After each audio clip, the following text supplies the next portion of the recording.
సిద్దిపేట జిల్లా ధూళిమిట్టలో హృదయ విచారకర ఘటన చోటు చేసుకుంది.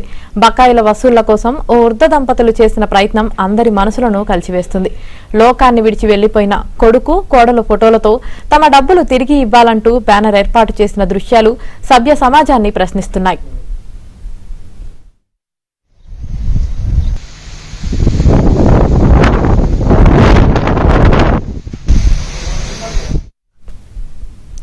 తాడూరి భారతమ్మ నరసయ్య దంపతుల కుమారుడు కర్ణాకర్, కోడలు దివ్య తమకున్న కొద్దిపాటి వ్యవసాయంతో జీవనం సాగించేవారు.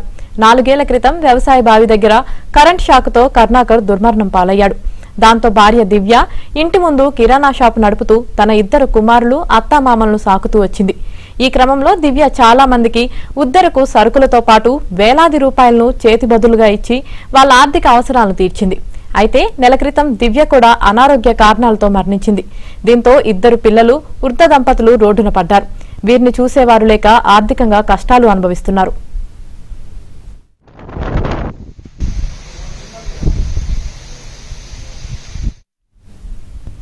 దివ్య, కర్ణాకర్ ఎవరెవరికి డబ్బులు ఇచ్చారో వీరి వద్ద వివరాలు లేకపోవడంతో తిరిగి అడగలేక ఇబ్బందులు పడుతున్నారు. దీంతో బంధువుల సలహా మేరకు డబ్బుల వసూలుకు వినూత్న ప్రయత్నం చేశారు. దివ్య, కర్ణాకర్ పేర్లతో తామిచ్చిన డబ్బులు తమ పిల్లలకు తిరిగి ఇవ్వాలంటూ గ్రామంలో పలుచోట్ల ఫ్లెక్సీలను ఏర్పాటు చేశారు. ఈ ఫ్లెక్సీలను చూసిన స్థానికులు దివ్య కుటుంబానికి తోచిన విధంగా సహాయం చేస్తున్నారు.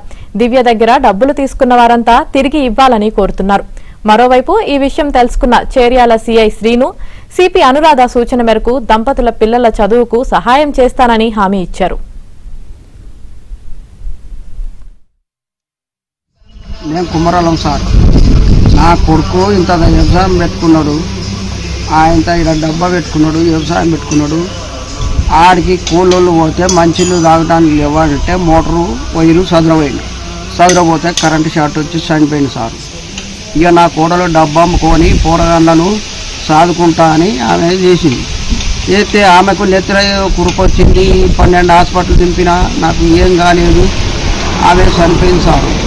ఇక పిల్లలు నా మెడగబడ్డారు, నా కాలు ఇరిగిపోయింది, ఆమె చెయ్యి వణుకుతుంది. ఏం మా బాధ జర మీరు చూసి ఏమన్నా దయచేయాలి సారు, నాకు ఉద్దరు తీసుకుపోయిన వాళ్ళు తెచ్చియాలి దయచేసి అని మేము ఆ బోర్డు పెట్టాం సార్. గవర్నమెంట్